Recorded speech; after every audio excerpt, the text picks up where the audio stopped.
The 17 News at Sunrise podcast is brought to you by Clinica Sierra Vista. Welcome back to the 17 News at Sunrise podcast, where we share your news on your schedule. Working in the spirit of the Golden Empire, this is 17 News at Sunrise. Good morning here at 5 a.m. Thanks for waking up with us. I'm Maddie Jansen alongside Alex Fisher. All right, Kev, thanks so much. And breaking news from overnight, it was a late night and early morning for lawmakers. While you were sleeping, Bakersfield Congressman and House Minority Leader Kevin McCarthy set a record for longest filibuster in U.S. history of the House chamber, speaking for more than 8 hours straight. This comes before a House vote on President Biden's Build Back Better bill. McCarthy's record-breaking speech touched on everything from spending to horses to President Biden test driving an electric Hummer. 17's Chris Burton joins us in studio this morning with more. Chris. Well, Maddie, it was certainly a long night. Just after 8:30 Eastern time, Kevin McCarthy kicked off a speech that would drag into the early morning and outlast many House Democrats, all in the hopes of delaying a major bullet in President Biden's agenda. 1C of Rule 19. Democrats in the House headed into Thursday night expecting victory. They didn't get it. Madam Speaker, I don't mean to keep bothering you, but this one's good. Minority Leader Kevin McCarthy delivered an hours-long speech on the House floor, delaying passage of a multi-trillion-dollar spending bill, a cornerstone of President Biden's agenda. The Build Back Better bill allocates money to fight climate change, lower health care costs, and expand family care. With only one House Democrat offering public dissent, it seemed likely to pass last night. The impact of this historic legislation will be reflected in the greater economic security of millions of families. Until McCarthy took the floor. Because if you tell them one thing and you vote for another, what are they going to believe you on? His 8.5-hour-long speech broke a record for the longest on the House floor. It got him and Bakersfield trending on Twitter and brought the disdain of groups like the United Farm Workers. McCarthy wrapped up around 5 a.m. Eastern time. With that, Madam Speaker, I yield back. To a standing ovation from House Republicans. The gentleman yields. Well, the House is currently reconvening to finalize procedures on the bill. If it passes the House this morning, which again is likely, it will head to the Senate for adjustment. In studio, Chris Burton, 17 News. All right, thanks, Chris. And now to some breaking news from overnight. Major cleanups underway after a car wrapped around a pole at the intersection of Stockdale Highway and Renfro Road. Here's what the scene looked like just before 4 a.m. The crash happened just after midnight. Police have not released any details on the crash, including how it happened or how many people were hurt. But officers were searching the car hours after it happened. We're working to gather more details, and we'll keep you updated as we learn more. 2 men were taken into custody following a standoff in East Bakersfield yesterday. Bakersfield police say they were assisting the Tulare County Sheriff's Office in looking for a wanted felon in the area of Alta Vista and Monterey Street. During the operation, officers found a man whom Tulare deputies took into custody. During the same search, BPD also arrested a wanted felon. No word yet on what that man was wanted for. And now to an update on a 10-car chain reaction crash from earlier this week. Police arresting the driver they say is responsible. Bakersfield police Wednesday arrested 19-year-old Jose Catarino Reyes on charges of felony hit and run and driving without a license. Catarino Reyes is believed to be the driver of the truck that caused that crash Tuesday night, then drove away from the scene. Police say the cars were slowing or stopped for a red light when the truck failed to slow and hit a vehicle, starting the domino effect. 2 people were taken to the hospital. BPD also arrested 25-year-old Antonio Catarino Reyes for accessory hit and run. The 3 Georgia men accused of confronting and murdering Ahmaud Arbery as he ran through his neighborhood last year rested their cases last night, but not before the defendant who fired the deadly shot was cross-examined on the witness stand. NBC's Ron Allen reports. Yeah, he did not threaten me verbally, no ma'am. All right. Didn't brandish any weapons? No ma'am. Didn't pull out any guns? No ma'am.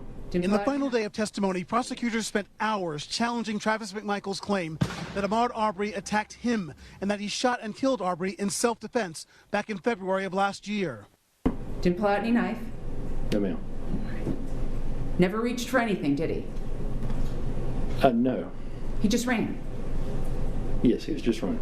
McMichael insisting he and his co-defendants had been trying to detain Arbery until police could arrive, suspecting he had been involved in an uptick in crime in a neighborhood on edge. At one point, he accused Arbery of attacking the pickup truck driven by defendant William Bryan. McMichael testifying he feared Arbery would come at him and his father, Greg McMichael, next. He was acting weird. He was acting funny when I was trying to talk to him prior, so I'm on alert. The prosecution pushed back. So you're telling this jury that a man who has spent 5 minutes running away from you, you're now thinking is somehow going to want to continue to engage with you, someone with a shotgun, and your father, a man who's just said, stop or I'll blow your head off, by trying to get in their truck? That's what it shows, yes, ma'am. Outside the courtroom, hundreds gathered to support Arbery's family, including numerous black pastors.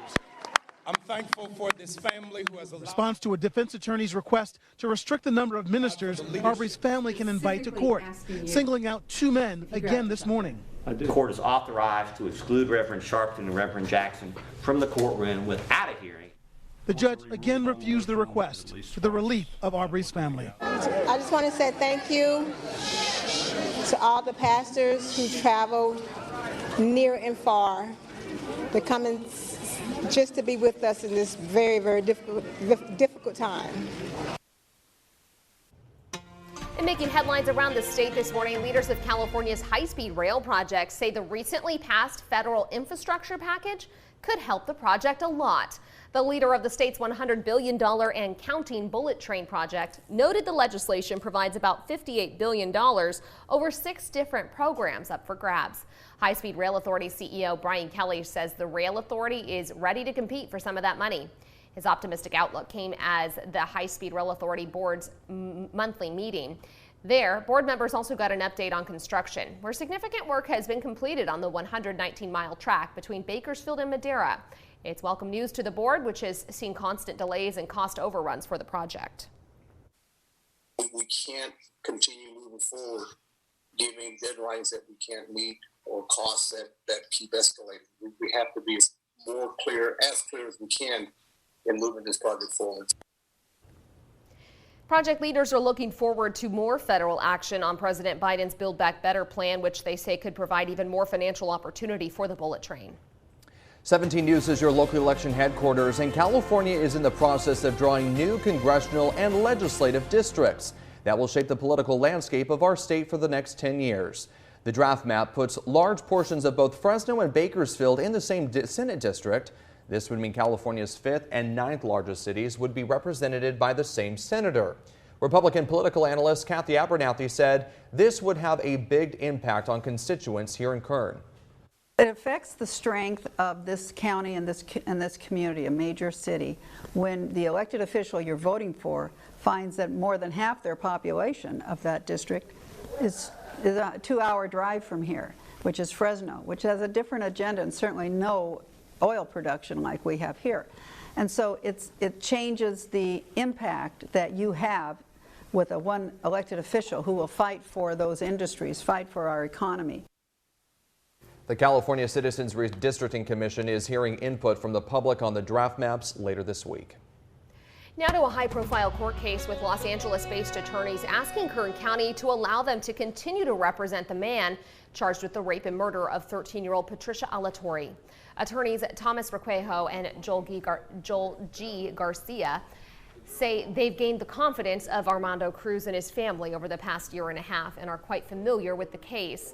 The attorneys say the 25-year-old Cruz was underemployed and living with family at the time of his arrest, and they're asking the county to pay them as the case moves forward. They filed a motion which states new counsel would lead to delays and that it's in the courts and Cruz's best interest they remain as his counsel. If Requejo and Garcia aren't appointed, the Public Defender's Office or Indigent Defense Program would represent Cruz.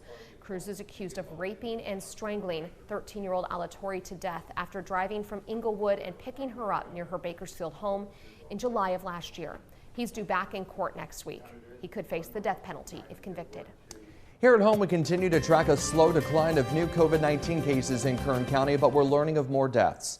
Public Health yesterday reported another 222 people have been infected with the virus, and 10 more lives were lost. The situation in our hospitals, however, continues to improve as we head into the holidays. 200 people are in the hospital, 45 more are in the ICU. The federal government will buy millions of Pfizer's COVID-19 pills if the FDA approves the treatment. The two have struck a nearly $5.3 billion deal where the U.S. would buy enough pills for 10 million treatments. Early studies show the pill cuts the risk of hospitalization and death from COVID-19 by 89% among high-risk patients. This week, Pfizer asked the FDA to formally approve it. The agency is also reviewing a pill from Merck. Working in the spirit of the Golden Empire, this is 17 News at Sunrise. The 17 News at Sunrise podcast is a production of KGET and Nexstar Media Group. For more on all of the headlines in today's show, head to kget.com.